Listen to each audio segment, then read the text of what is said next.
Welcome back everyone. Welcome to civil service study. ये practice set number 148 है। Test series UPPSC PCS के लिए चलिए प्रैक्टिस करेंगे। इसमें हम जीएस के प्रश्नों पर इंपॉर्टेंट है सारे के सारे प्रश्न। और बाकी इस टेस्ट सीरीज की प्लेलिस्ट बना रखी है, वहाँ पर आप टेस्ट नंबर 1 से लेकर 148 तक पहुँच सकते हैं। डिस्क्रिप्शन बॉक्स में लिंक है उसका। चलिए स्टार्ट करते हैं बिना किसी तरीके। क्वेश्चन नंबर 1 इंपॉर्टेंट है। सीमा सड़क संगठन यानी बीआरओ बॉर्डर रोड ऑर्गेनाइजेशन की स्थापना किस वर्ष की गई थी? इसकी स्थापना भी इम्पोर्टेंट है और कौन सी मिनिस्ट्री, कौन सी किस मंत्रालय के ये प्रशासनिक नियंत्रण में काम करता है वो भी। ठीक है, सीमा सड़क संगठन है तो ये जो मंत्रालय है वो है रक्षा मंत्रालय। ठीक है, सड़क परिवहन और राजमार्ग मंत्रालय अगर गलत मत कर दीजिएगा इसको। और इसकी स्थापना की गई थी वर्ष 1960 में। बॉर्डर रोड ऑर्गेनाइजेशन यानी बीआरओ की परिकल्पना और स्थापना वर्ष 1960 में पंडित जवाहरलाल नेहरू द्वारा देश के उत्तर और उत्तर पूर्वी सीमावर्ती क्षेत्रों में सड़क निर्माण में तेजी से विकास के समन्वय के लिए की गई थी। और यह रक्षा मंत्रालय के प्रशासनिक नियंत्रण में काम करता है। Ministry of home affairs, ministry of defence. Question number 2 पर आ जाइए। National geophysical research institute NGRI की स्थापना किस वर्ष की गई? यानी राष्ट्रीय भूभौतिकी अनुसंधान संस्थान की स्थापना किस वर्ष की गई? ये की गई 1961 में। ऑप्शन नंबर डी है इसका आंसर। इस तरह के प्रश्न पीसीएस के एग्जाम में पूछ लेता है पुरानी सन को लेकर। राष्ट्रीय भूभौतिकी अनुसंधान संस्थान एक भूवैज्ञानिक अनुसंधान संगठन है जिसकी स्थापना वर्ष 1961 में वैज्ञानिक और औद्योगिक अनुसंधान परिषद के तहत की गई। रियल एस्टेट विनियमन और विकास अधिनियम की स्थापना किस वर्ष की गई थी? वर्ष 2022 और 20 से तो बहुत पहला है ये। ठीक है, ये वही ईयर है जब नोटबंदी की थी सरकार ने, वर्ष 2016। रियल एस्टेट विनियमन और विकास अधिनियम वर्ष 2016 में लागू किया गया। क्वेश्चन नंबर 14 पर आ जाइए। टर्मिनल बैलिस्टिक अनुसंधान प्रयोगशाला स्थित है कहाँ पर? टर्मिनल बैलिस्टिक अनुसंधान प्रयोगशाला या लेबोरेटरी जो है वो हरियाणा और पंजाब की जो राजधानी है चंडीगढ़, वहाँ स्थित है। Terminal ballistic research laboratory Chandigarh स्थित एक महत्वपूर्ण डीआरडीओ प्रयोगशाला है। यह विभिन्न उच्च विस्फोटक रचनाओं के विकास, उत्पादन, प्रसंस्करण और लक्षण वर्णन में सक्रिय रूप से शामिल है। क्वेश्चन नंबर 5 पर आ जाइए। रक्षा सामग्री और भंडार अनुसंधान तथा विकास प्रतिष्ठान ने निम्नलिखित में से किस शहर में सबसे हल्का बुलेट प्रूफ जैकेट विकसित किया है? सबसे हल्का बुलेट प्रूफ जैकेट विकसित किया गया है कानपुर में, उत्तर प्रदेश के कानपुर में। डी है इसका आंसर। देखिए, रक्षा अनुसंधान और विकास संगठन यानी डीआरडीओ के रक्षा सामग्री तथा भंडार अनुसंधान एवं विकास प्रतिष्ठान कहाँ पर है? कानपुर ने सफलतापूर्वक सबसे हल्का बुलेट प्रूफ जैकेट विकसित किया है। क्वेश्चन नंबर 6 पर आ जाइए। निम्नलिखित में से किस राज्य में, इनमें से किस राज्य केंद्र शासित प्रदेश में बर्ड फ्लू के कई मामले सामने आने के बाद अलर्ट जारी किया गया? किस राज्य में? यूटी तो कोई है नहीं। हाई अलर्ट जारी किया गया अभी हाल ही में झारखंड में। ठीक है, झारखंड के रांची में। सी है इसका आंसर। तो झारखंड के रांची में एक सरकारी पोल्ट्री फार्म में बर्ड फ्लू, जिसे एवियन फ्लू भी कहा जाता है, कि कई मामले जो है सामने आने के बाद झारखंड सरकार ने हाई अलर्ट जारी किया झारखंड के रांची में। बर्ड फ्लू से कई बार प्रश्न बने हैं एग्जाम में, H5N1। क्वेश्चन नंबर 7 पर आ जाइए। निम्नलिखित में से कौन सा भारत का तीसरा सबसे अधिक जनसंख्या वाला राज्य है? पहला ही अगर पूछ ले तो वो कौन सा है? वो तो उत्तर प्रदेश है, लेकिन यहाँ तीसरा पूछ रहा है। और दूसरा पूछ ले तो महाराष्ट्र, तीसरा कौन सा है? बिहार। तो ए है इसका आंसर। बिहार भारत का तीसरा सबसे अधिक जनसंख्या वाला राज्य है। और बिहार की सीमा जो है पश्चिम में उत्तर प्रदेश से, उत्तर में नेपाल से, पूर्व में पश्चिम बंगाल के उत्तरी भाग और दक्षिण में झारखंड से लगती है। भारतीय प्रतिभूति एवं विनिमय बोर्ड की स्थापना किस वर्ष की गई थी? इंपॉर्टेंट प्रश्न है। भारतीय प्रतिभूति और विनिमय बोर्ड की स्थापना की गई थी वर्ष 1996। ऑप्शन नंबर बी है इसका आंसर। 96 नहीं है, 1992। ठीक है, 1992। देखिए, भारतीय प्रतिभूति एवं विनिमय बोर्ड एक वैधानिक निकाय है, यानी गैर संवैधानिक निकाय, जिसे संसद द्वारा स्थापित किया गया। यह प्रतिभूति और विनिमय बोर्ड अधिनियम 1992 के प्रावधानों के अनुसार 12 अप्रैल 1992 को स्थापित किया गया। हिंदी में सेबी, इंग्लिश में सेबी इसको बोलते हैं, security and exchange board of India. Bharat में सबसे अधिक राष्ट्रीय उद्यान यानी नेशनल पार्क किस राज्य में है? तमिलनाडु, उत्तर प्रदेश, मध्य प्रदेश या बिहार में? मध्य प्रदेश में। सी है इसका आंसर।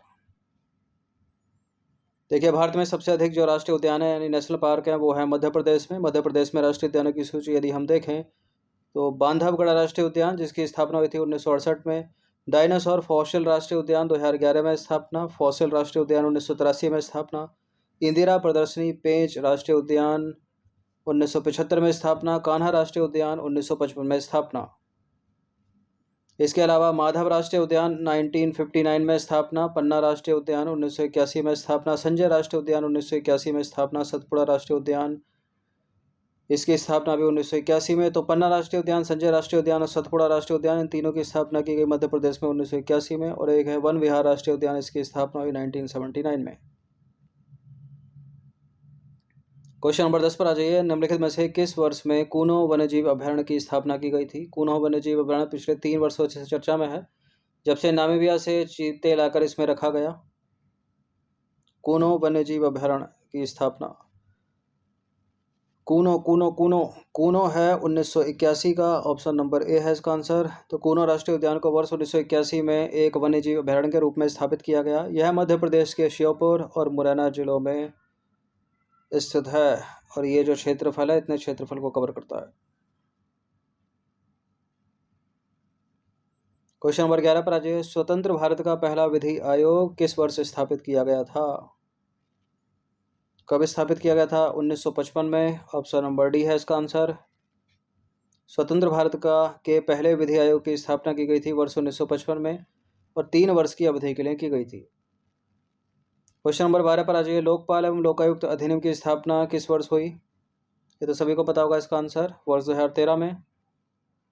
लोकपाल और लोकायुक्त अधिनियम वर्ष 2013 में स्थापित किया गया था और ये संस्थाएं बिना किसी संवैधानिक स्थिति के वैधानिक निकाय हैं। क्वेश्चन नंबर 13 पर आ जाइए। निम्नलिखित में से किस राज्य ने हाल ही में मतदाताओं को मतदान केंद्रों पर कतार के बारे में जानकारी प्रदान करने के लिए एक मोबाइल एप्लीकेशन लॉन्च किया है? किसने किया है? मध्य प्रदेश, उत्तराखंड, उत्तर प्रदेश या हरियाणा? इसका आंसर है हरियाणा, ऑप्शन नंबर डी। देखिए, हरियाणा ने मतदाताओं को मतदान केंद्रों पर कतार के बारे में जानकारी प्रदान करने के लिए वोटर इन क्यू मोबाइल एप्लीकेशन लॉन्च किया। वोटर इन क्यू लोकसभा चुनाव में मोबाइल एप्लीकेशन किस राज्य ने लॉन्च किया? हरियाणा। क्वेश्चन नंबर 14 पर आ जाइए। भारत में महत्वपूर्ण राष्ट्रीय उद्यान, यह राष्ट्रीय उद्यान ये उनकी अवस्थिति जिस राज्य या केंद्र शासित प्रदेश में वो होंगे। माउंट हैरियट राष्ट्रीय उद्यान, पापीकोंडा राष्ट्रीय उद्यान, डिब्रू सैखोवा राष्ट्रीय उद्यान, वाल्मीकि राष्ट्रीय उद्यान। और यह नीचे आपके कोड, इसके अनुसार इनका मिलान कर दीजिए। देखिए, माउंट हैरियट राष्ट्रीय उद्यान जो है वो तो है अंडमान निकोबार में, अंडमान निकोबार द्वीप समूह। पापीकोंडा राष्ट्रीय उद्यान कहाँ हो सकता है? आंध्र प्रदेश में है। डिब्रू सैखोवा राष्ट्रीय उद्यान असम में और वाल्मीकि राष्ट्रीय उद्यान बिहार। तो डी वाला तो सभी को पता ही होगा, तो डी का होना चाहिए 1 और ए का होना चाहिए 4। तो ए का 4, डी का 1 किस में है? 2 में है, लेकिन बी का 3 है और सी का 2 है, तो सी इसका आंसर हो जाएगा। 4 3 2 1। तो यह भारत में महत्वपूर्ण राष्ट्रीय उद्यान माउंट हैरियट राष्ट्रीय उद्यान अंडमान निकोबार द्वीप समूह में, पापीकोंडा राष्ट्रीय उद्यान आंध्र प्रदेश में, डिब्रू सैखोवा राष्ट्रीय उद्यान असम में, वाल्मीकि राष्ट्रीय उद्यान बिहार में। बीपीएससी और बिहार से रिलेटेड जो भी एग्ज़ाम होते हैं बहुत पूछा गया ये प्रश्न। 15वां प्रश्न है। देश का पहला कार्बन डाइऑक्साइड माप एक्सचेंज टावर किस भारतीय राज्य या केंद्र शासित प्रदेश में स्थापित किया गया था? देश का पहला या भारत का पहला कार्बन डाइऑक्साइड माप एक्सचेंज टावर ये उत्तराखंड में स्थापित किया गया था। वर्तमान में तो कई हो गए भारत में। तो वर्तमान में भारत में कई CO2 माप टावर हैं। पहला वर्ष 2009 में उत्तराखंड राज्य में स्थापित किया गया था। इसे भारतीय रिमोट सेंसिंग संस्थान द्वारा हल्द्वानी के जंगलों में स्थापित किया गया था। ठीक है, हल्द्वानी में ला छोटा है। क्वेश्चन नंबर 16 पर आ जाइए। कार्बन डाइऑक्साइड के संबंध में सही कथन है। चार में से कोई एक ही ठीक होगा। कार्बन डाइऑक्साइड एक रंगीन और गंधयुक्त गैस है। यह 2 कार्बन और 1 ऑक्सीजन परमाणु से बनी होती है। यह ग्रीन हाउस प्रभाव और जलवायु परिवर्तन में योगदान देती है। यह कार्बनिक पदार्थ के अपघटन से उत्पन्न नहीं हो सकती। देखिए, ज्वालामुखी क्रियाओं से, श्वसन से कार्बनिक पदार्थ के अपघटन से उत्पन्न हो सकती है। गलत है चौथा वाला स्टेटमेंट। कार्बन डाइऑक्साइड एक गंधहीन और रंगहीन गैस है, न कि रंगीन, तो गलत है पहला वाला भी। कार्बन का 1 परमाणु और ऑक्सीजन के 2 परमाणुओं से बनी होती है, क्योंकि ग्रीन हाउस गैस है, जलवायु परिवर्तन में योगदान देती है, तो सी सही है। तो कार्बन डाइऑक्साइड यानी CO2 एक रंगहीन है, रंगीन नहीं है, गंधहीन है, जो एक कार्बन और 2 ऑक्सीजन परमाणु से बनी होती है। यह ग्रीन हाउस गैस के रूप में काम करती है, ग्रीन हाउस प्रभाव और जलवायु परिवर्तन में योगदान देती है। श्वसन क्रिया के द्वारा ज्वालामुखी विस्फोट से कार्बनिक पदार्थ के अपघटन जैसी प्रक्रियाओं के माध्यम से स्वाभाविक रूप से उत्पादित होती है CO2। मानवीय गतिविधियां जैसे कि जीवाश्म ईंधन जलाना, वनों की कटाई करना, वायुमंडलीय CO2 के स्तर में वृद्धि करती हैं। जीवाश्म ईंधन जलाना और वनों की कटाई, ये क्या करते हैं? वायुमंडलीय CO2 के स्तर में वृद्धि करते हैं गतिविधियां, मानवीय गतिविधियां। ये बड़ा इंपॉर्टेंट है, हमेशा याद रखिएगा। बायोडिग्रेडेबल, नॉन बायोडिग्रेडेबल पूछे जाते हैं ये एग्जाम में। तो निम्नलिखित में से कौन सा जैव निम्नीकरणीय प्रदूषक नहीं है, पूछ रहा है। नॉन बायोडिग्रेडेबल मतलब बायोडिग्रेडेबल नहीं है, यानी वो नॉन बायोडिग्रेडेबल होगा। तो कागज़ तो बायोडिग्रेडेबल है, भोजन और पादप अपशिष्ट भी बायोडिग्रेडेबल है, कास्ट और सेलुलोज ये भी तो बायोडिग्रेडेबल है। कीटनाशक नहीं है बायोडिग्रेडेबल। देखिए, नॉन बायोडिग्रेडेबल या गैर बायोडिग्रेडेबल वे प्रदूषक जिन्हें प्रकृति में सरल हानि रहित पदार्थों में विभाजित नहीं किया जा सकता, नॉन बायोडिग्रेडेबल प्रदूषक कहलाते हैं, यानी गैर biodegradable. Example: DDT, plastic, polythene bag, कीटनाशक, पारा, सीसा, आर्सेनिक, एल्यूमिनियम के डब्बे, सिंथेटिक फाइबर, कांच की वस्तुएं, लोहे के उत्पाद, चांदी की पन्नी जैसी धातुओं की वस्तुएं गैर बायोडिग्रेडेबल प्रदूषक हैं, यानी नॉन बायोडिग्रेडेबल। तो सी सही हो गया। बाकी बायोडिग्रेडेबल कौन कौन से? वे प्रदूषक जिन्हें समय के साथ प्रकृति में सरल या हानि रहित पदार्थों में विभाजित किया जा सकता है। ठीक है, इनको विभाजित कौन करेगा? कुछ बैक्टीरिया जैसे सूक्ष्म जीवों की क्रिया द्वारा। ये बायोडिग्रेडेबल कहलाते हैं, बायोडिग्रेडेबल प्रदूषक कहलाते हैं। एग्जाम्पल हैं इनके: घरेलू अपशिष्ट, जिसमें हो गया घरेलू कचरा, मलमूत्र पदार्थ, सीवेज, कृषि अवशेष, कागज, लकड़ी, कपड़ा, मवेशियों का गोबर, जानवरों की हड्डी, चमड़ा ले लो, ऊन ले लो, सब्जी सामग्री। ठीक है, सब्जी सामग्री, केले के छिलके, टमाटर के छिलके, प्याज के छिलके, पौधे, ये सारे के सारे बायोडिग्रेडेबल प्रदूषक हैं। तो क्लियर हो गया होगा। क्वेश्चन नंबर 18 पर आ जाइए। निम्नलिखित पर विचार कीजिए। Chlorofluorocarbon, sulphur dioxide, methane, ammonia उपरोक्त में से कौन से वायु प्रदूषक हैं? ये हैं कूट आपके। वायु प्रदूषक, वायु प्रदूषक, वायु प्रदूषक, अमोनिया वायु प्रदूषक है, सल्फर डाइऑक्साइड वायु प्रदूषक है, 1 और 2 हो गया। मीथेन भी तो वायु प्रदूषक है, क्लोरोफ्लोरोकार्बन भी, ये सारे के सारे हैं। डी है इसका आंसर। देखिए, वायु प्रदूषक यह जो शब्द है वो वायुमंडल में ऐसे यौगिकों की उपस्थिति का वर्णन करने के लिए उपयोग किया जाता है जो सामग्री, पर्यावरण या मनुष्यों और अन्य जीवित चीज़ों के स्वास्थ्य के लिए हानिकारक हैं। वायु प्रदूषक कई अलग अलग प्रकार के होते हैं, जिनमें कण में भी कार्बनिक और कार्बनिक दोनों और गैसें, ammonia, carbon monoxide, sulphur dioxide, nitrous oxide, methane, carbon dioxide, chlorofluorocarbon सहित और जीवित अणु शामिल हैं। तो डी विकल्प सही होगा। क्वेश्चन नंबर 19 पर आ जाइए। निम्नलिखित में से कौन सा राष्ट्रीय उद्यान यूनेस्को की विश्व धरोहर स्थल में सूचीबद्ध नहीं है? यूनेस्को की वर्ल्ड हेरिटेज साइट नहीं है। कौन सा? कांजीरंगा, केवलादेव, सुंदरवन, कान्हा। इससे इधर एक प्रश्न ये भी बन सकता है कि ये है किस किस राज्य में? तो कान्हा है मध्य प्रदेश में, सुंदरबन हो गया पश्चिम बंगाल में, केवलादेव हो गया राजस्थान में, और कांजीरंगा हो गया असम में। तो ये भी इम्पोर्टेंट है कि कौन सा राष्ट्रीय उद्यान कहाँ स्थित है? तो असम का कांजीरंगा वर्ल्ड हेरिटेज साइट है, पश्चिम बंगाल का केवलादेव वर्ल्ड हेरिटेज साइट है, मध्य प्रदेश का सुंदरवन वर्ल्ड हेरिटेज साइट है, पश्चिम बंगाल का सुंदरवन वर्ल्ड हेरिटेज साइट है, लेकिन मध्य प्रदेश का कान्हा वर्ल्ड हेरिटेज साइट नहीं है। यही आंसर है। देखिए, भारत में कांजीरंगा, केवलादेव, सुंदरवन राष्ट्रीय उद्यान यूनेस्को के विश्व धरोहर स्थल में सूचीबद्ध है। कान्हा राष्ट्रीय उद्यान यूनेस्को विश्व धरोहर स्थल में सूचीबद्ध नहीं है। बाकी अवस्थित इनकी कांजीरंगा असम में, केवलादेव राजस्थान, सुंदरवन पश्चिम बंगाल और मध्य प्रदेश का कान्हा राष्ट्रीय उद्यान। इन सभी टेस्ट की आप फुल टेस्ट पीडीएफ सीरीज प्राप्त कर सकते हैं नंबर इस पर कॉल या व्हाट्सअप करके। सब्सक्राइब रखेगा सिविल सर्विस स्टडी चैनल को। अंतिम प्रश्न की तरफ अग्रसर होते हैं।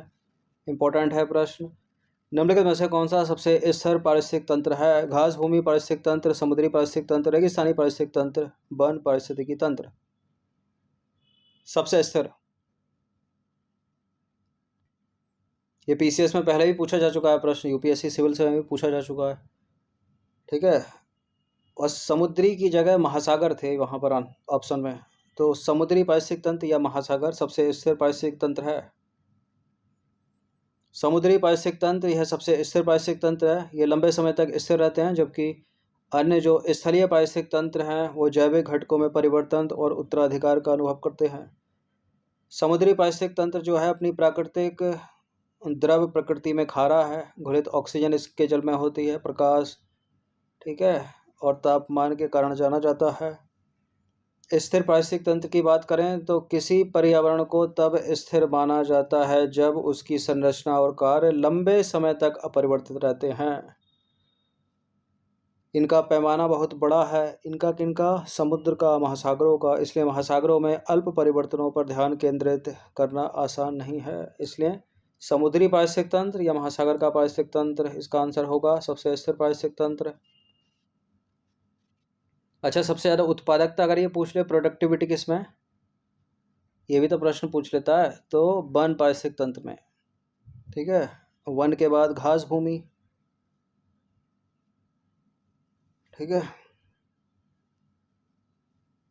चलिए, तो 20 प्रश्न थे ये इंपॉर्टेंट। इनकी प्रैक्टिस 1 से 2 बार कर लीजिएगा। धन्यवाद।